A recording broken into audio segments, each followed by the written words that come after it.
The devil will do whatever it takes to foil our plans. We must be ready.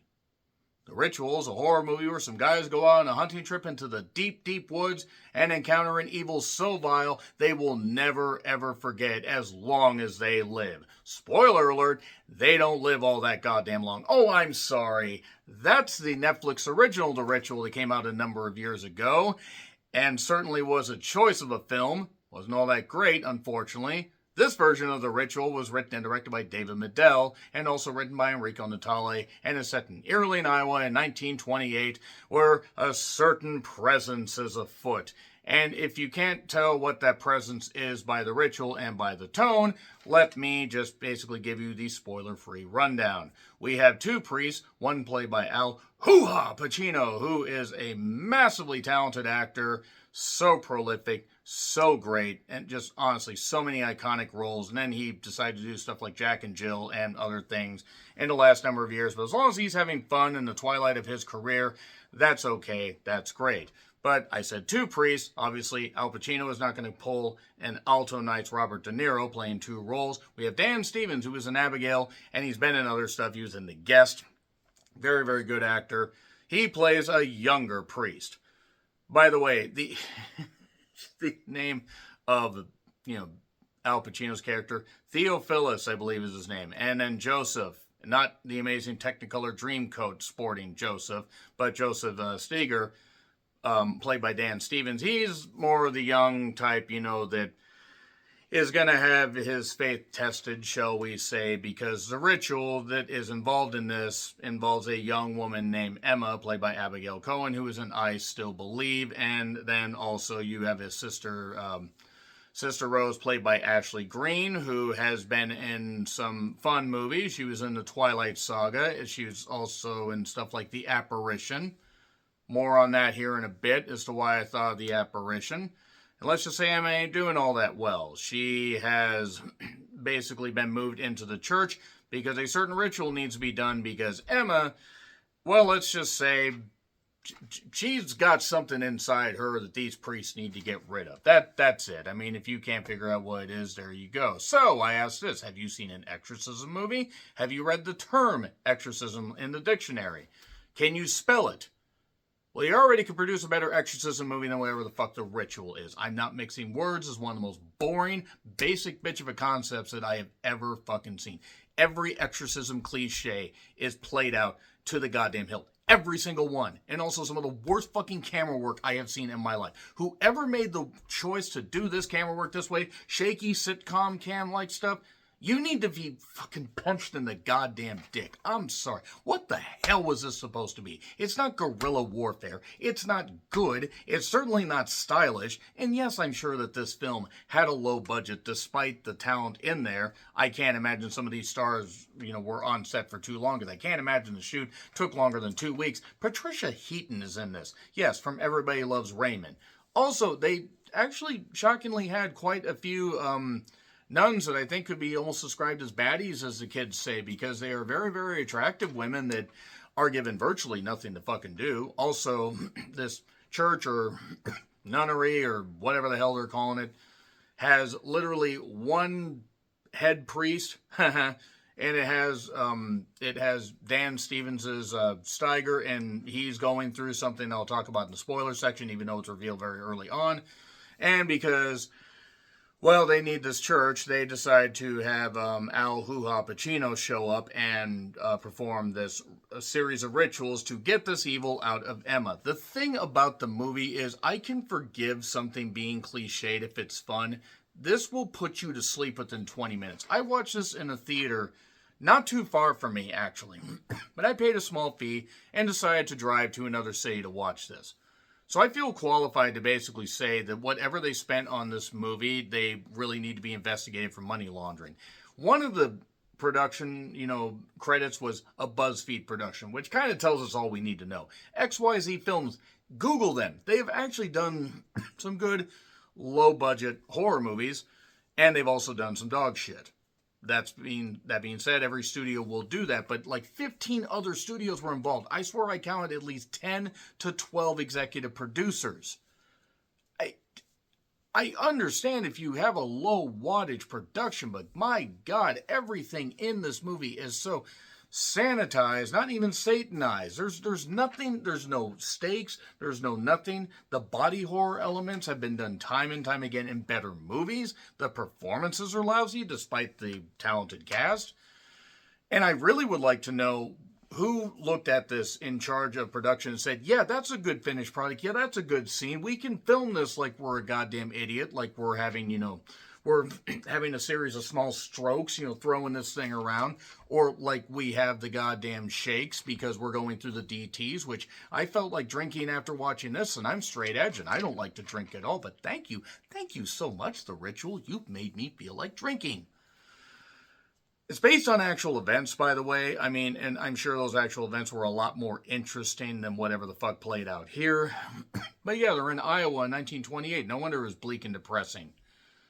There is a line in this, and yes, this is a mild spoiler, because it is later when, Dan Stevens and Ashley Greene are talking. But Dan Stevens is the less experienced of this, and he's convinced that Emma might actually be mentally ill or need a psychiatrist and stuff like that. And that was stuff that was played up in The Pope's Exorcist and The Exorcism? The two Exorcist movies that Russell Crowe did. And various others. There are explorations of, could these people be mentally ill? Could this stuff be going on? And that's fine. You can do that. When The Pope's Exorcist and The Exorcism did them better and they did them horribly, yeah, you're not exactly raising the bar there. You're just slamming the bar. Hopefully repeatedly on your head, The Ritual, until you stop moving. Because everybody involved in this goddamn production needs to be investigated for crimes against filmmaking. This still isn't as bad as The Rule of Jenny Penn, but this is offensive. This got a theatrical release. There are great independent movies that barely get a goddamn whisper. I saw a trailer for this and was like, okay, let me check this out. I saw one trailer. I was like, okay, Al Pacino looked like he's slumming it in the goddamn movie. And I don't think he actually was. I think he did what he could. But they really needed to add goddamn subtitles for him with the accent that he tried to put on. In fact, the sound mixing was really goddamn bad in this. But let me go back to that line before I totally forget about what Dan Stevens said to Ashley Greene. The truth is, I don't know what I'm doing. Well, neither did the fucking filmmakers. Neither did the fucking... My God, this abomination of a freaking devil movie. I think it was possessed by the devil. No, actually, that's unfair. The devil would have taken a look at this and said, yeah, ain't worth possessing. Just go over here, you little bitch, and do something else. What in the world was this supposed to be? Lazy, ugly, boring. That's all it was. And it dragged on. And this thing was maybe 92 minutes before the end credits rolled. And this was the best they could fucking do? What were the takes that they left out? Excuse me. That's what I want to goddamn know. What were the takes that they left out? Because this was really, really fucking bad. Really goddamn bad. It's in theaters if you want to check it out if it's in your area, but it'll probably hit streaming really soon. But this was allegedly written and directed by people. This was allegedly shot by an actual person. This allegedly had a crew that actually worked on this that weren't just malfunctioning AI bots. Because if there was a better movie in this, I would like to actually see that. Because you can do a good possession movie, even in the, past number of years. The Cleansing Hour was really goddamn good, but this ain't no cleansing hour. This needs a cleansing. A massive one. Scorched Earth. 3, 2, 1. Spoilers. So, Dan Stevens' character, he lost his brother. Turns out he lost his brother to him taking his own life. That haunts him and stuff like that. Okay, that's something that you could sink your teeth into. The problem is there really isn't all that much to do with that because they don't even reveal that until later on. And I guess it explains why he's tormented, but I don't know. Ashley Greene, there seems to be almost a bit of a romance indication between them. Patricia Heaton, for whatever reason, she tries her best, I guess. Al Pacino seems to be almost in a totally different goddamn movie. He's convinced because he has worked on Emma before, and it turns out as we find out more stuff about Emma, that her dad and I think the mother's sister messed with her and didn't bless her food, gave her gave her food that was evil and used witchcraft on her, food that wasn't blessed. That's a running theme throughout this whole damn thing. But yeah, there's a text in the beginning saying this is based on true events, based on the files of Joseph Steiger, which whatever, I don't care. I don't care if it's fake. They would have been better off just going with a full ridiculous story and just saying we're going to ignore all the facts and everything, because this is actually what happens, one of the most boring exorcisms on the face of the planet. Nobody is put in danger. I mean, Ashley Greene gets a piece of hair pulled out. At one point, one of the nuns gets her hand pushed under the mattress. It doesn't look like it would hurt a fly. And, Abigail Cohen bends her body a little bit and stuff like that, and whoever the stunt double was. But the thing is that any time it tries for horror and stuff like that, like there was the scrolling text, there was, a person climbing up on the goddamn wall and everything, and then we go to 9 days earlier and get the setup and everything. And the rituals are 1 through 7, so the rituals take place over, I guess, 1 week. Shrieking bare naked ladies noises. But also it turns out, so Emma's... all this stuff about this trauma, that's why demons infect them, I guess, stuff like that. None of this really matters. I was zoning out within 30 minutes because it's so boring and so agonizingly sleep-inducing. Basically, at the end of the goddamn day, Emma's either got, Beelzebub in her, more in her, who knows, who cares, could have multiple demons in her.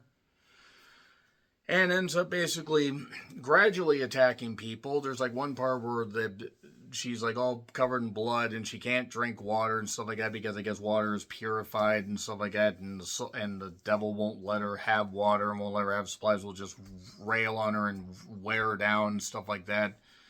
And these individual scenes probably could have worked a whole lot better if, I don't know, the filmmaking was good. The camera work, once again, is literally... I could literally take my phone right here, this place on the stand, and shake it around a whole bunch. Picture, like, it just... it's like this. And I just don't understand why they thought that was a good style of filmmaking. I actually am convinced they didn't even think while making this at all. This is terrible. This was goddamn terrible. By the way, she ends up getting saved at the end. She goes into these catacombs that apparently exist even in Earling, Iowa. And there you are. So all the efforts that, Al Hoo-Ha Pacino did from an early age, or an earlier age, to try and save her. Now he was able to save her. They found her in this, like, catacomb area. They managed to save her. She's fine. All these nuns are down there despite the fact they were told to go back into their room. But don't worry, they're fine. It's good. There were discussions in this that have been done time and time again, even in most recent movies, but also like The Exorcist and stuff like that. And you don't need to reinvent the wheel when you do an exorcism movie, but you need to try. And they didn't. It turns out she lived a full life, and they say, yeah, the actual priest went on into their later years. I mean, my God, if the one that Al Pacino played wasn't in his later years by this point, Al Pacino was around when the first Pope was elected. So, there you are. But my point is, like, they wrote, Joseph did this, they use all this, it's the most famous, or most documented of, any exorcism in American history, which I would have liked to have seen that. I would like to have seen a documentary, because whatever the fuck this was, it was terrible. By the way, 7 rituals should have been called the Rituals. F, gets an F, it's terrible. Everything about this is terrible. Even the fact that the talented cast decided to be in this is fucking terrible. I don't care if it's mean-spirited. Whoever wanted to try to make a good exorcism movie should have tried to do that, because whatever the fuck this was, this deserves every bit of critical, flaming that it gets. There's a reason why on Rotten Tomatoes, as of this recording, it sits at a 0, a goose egg. Letterboxd has it at a 2.2 on its scale out of 5, and that's still too high. It gets an F. It is one of the worst movies of the year. It is not the worst movie of the year as much as I hate it, because I hated The Rule of Jenny Penn a whole lot more. Nevertheless, agree, disagree what I said, like, share, subscribe, Twitter, Letterboxd, Blue Sky handles in the description. I'm John Rickland. Until we meet again, happy trails to you.